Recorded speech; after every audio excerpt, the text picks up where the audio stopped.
Oscar Bevis for the Stomping Ground, powered by Wow Hydrate and available on the DAZN. That was good fun. Good, wasn't it? Today. I mean, That was look, wicked. the boxing's flying. Like, we've just got so many big fights happening at the moment. But when do you get energy like that at a presser? Unbelievable. And it's just Belfast is the bollocks. It's so good for big fights, and it's like, and you know you got a big fight. Sometimes, because I'm doing pressers every week, sometimes every day.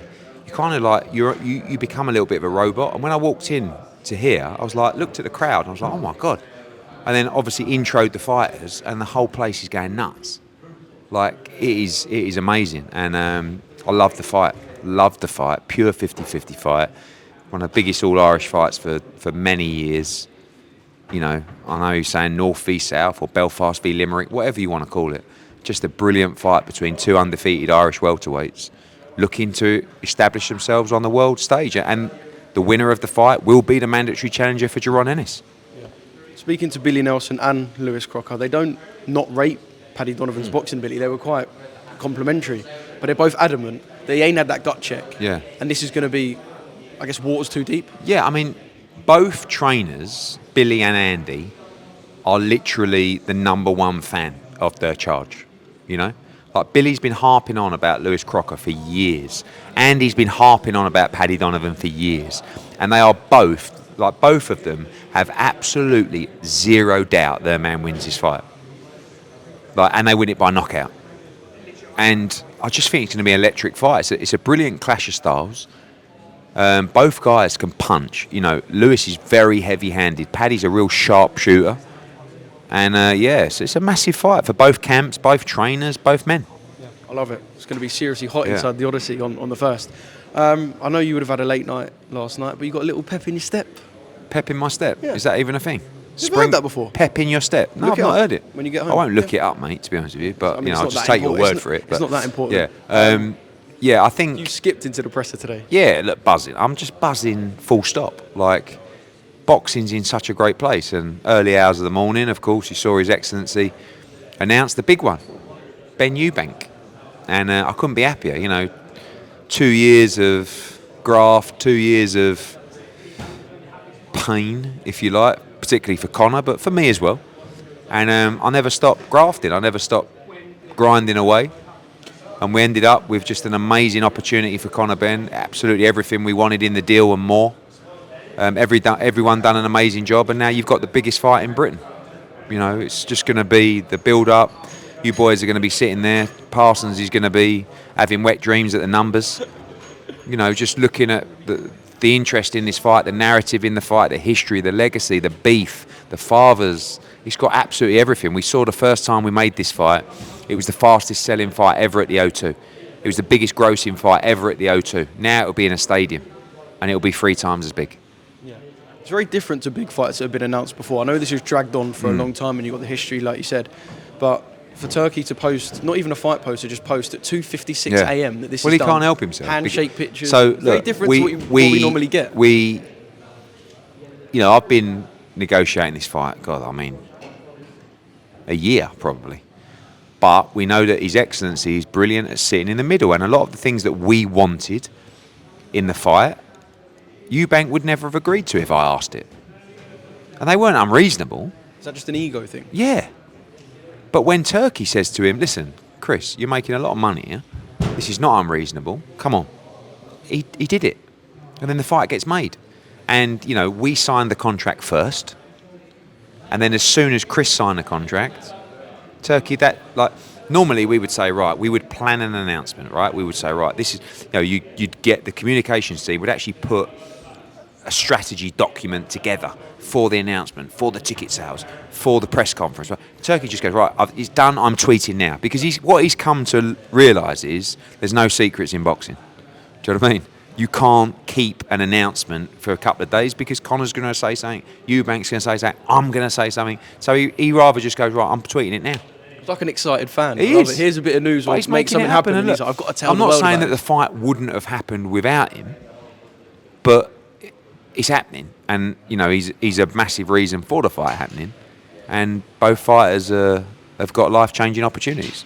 At 160 with rehydration clause. Yeah, I mean, I'm not going to talk too much. I'll tell you something now. the weight is at 160, which is Chris Eubank's weight, and you know the hydration is well within governing bodies. It's a much better hydration for him this time than it was last time. And by the way, when people say, "Oh, you made him," Conor's coming up 2 weight classes. Conor's a welterweight. He's coming up to fight a middleweight.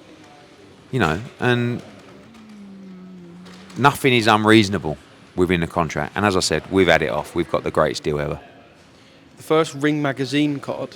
How does this differ to Riad season? And who's the lead promoter for these Ring Magazine cards? You know, Matchroom and Boxer are working together on the fight. You know, I've obviously been speaking to Benn about 20 times a day for the last couple of weeks, and our team met with their team yesterday to go through the operations. You know, His Excellency's involved with the fight, of course, Ring Magazine. Yeah, I mean... Just gives it like another iconic little tick, the first Ring but Magazine. Look, you know that the plans that His Excellency has are extremely outlandish. And the promotional plans he has for this fight will blow your mind.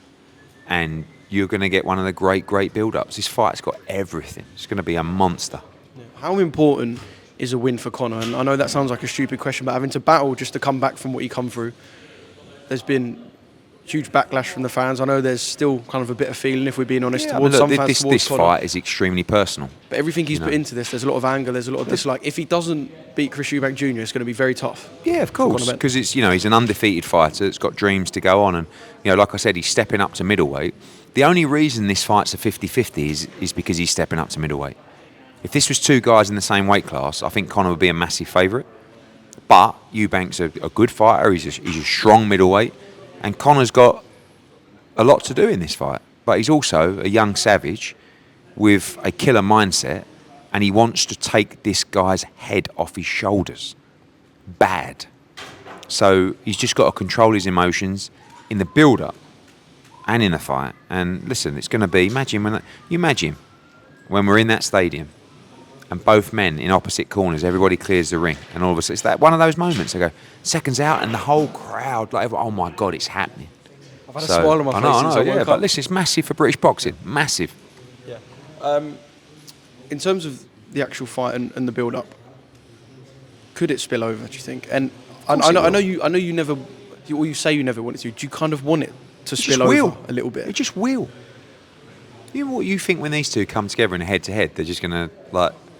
It's gonna. Conor was so angry. I know, but it's gonna be. It's gonna be electric, and we've got to really build the narrative. We've got to build the history. We've got, you know, it's got everything. This fight.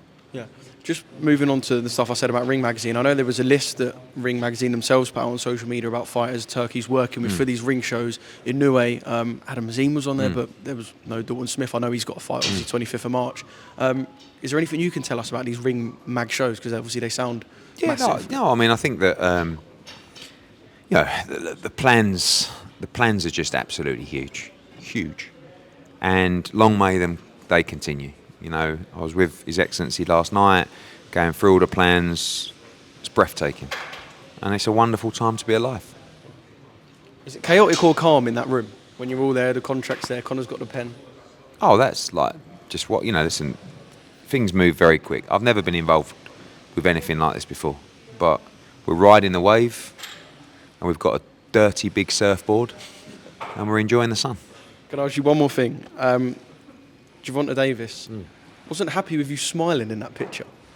He's so angry, isn't he? You did look very happy. But why would you not be? You're on the steps surrounded by it's not just that. I'm having a great time. Yeah. Like, I don't understand why people fighting? Like, I've got one of the biggest egos in boxing. I want to be the most powerful man in boxing, but I can't do what His Excellency's doing because I'd go skint. Yeah. So I'm humble enough to know I'm working for him. I'll call him boss if you want. I'll make him a cup of tea. I'll clean his shoes if he wants. What do you actually call him? Do you call him His Excellency? Don't really call him. All right, son? Something like that? No. All right, son. No, but listen, we have a great relationship. Yeah, of course. He's all business, but he's a right laugh. Right? He takes the piss out of me non-stop. But look, I know people, you know, we joke, silver spoon kid, and always like, mate, the way that I've been brought up is humble enough to know I am a grafter. and I will do as I'm told for the right opportunities, for my fighters, for the right opportunities for the company. I am working in a lot of capacities for His Excellency. No, and when I say I clean his shoes, I ain't joking. And people always say, "Oh, you sell your soul." Yeah. So I'm in the business game, mate. This is what I do. Yeah. And we are in a great place as a sport, as a company, everything. Yeah. And I'm all right. I'm okay to. I acknowledge it, but I don't get why people like Gervonta say, "Oh, look at all those lot over there." What an amazing coming together of names and stars and talent that are getting opportunities in the big fights for a lot of money. Why are you fighting against it? Well, I don't understand. When you look at Feb 22nd and what Gervonta Davis has got next in Lamont Roach, there's no real. Oh, but listen, Gervonta's doing good. Listen, Gervonta's a great fighter. He's a big star. He's doing great. But I don't know why you feel the need to like rebel against this amazing momentum for the sport. Like Gervonta could come over to Riad season and fight Shakur, or he could fight another Loma. I don't know, like another massive name for more money than he's ever made before. What's bad? Massive. Shakur was proper giving it to him on this camera yesterday. Shakur against Tank is the fight.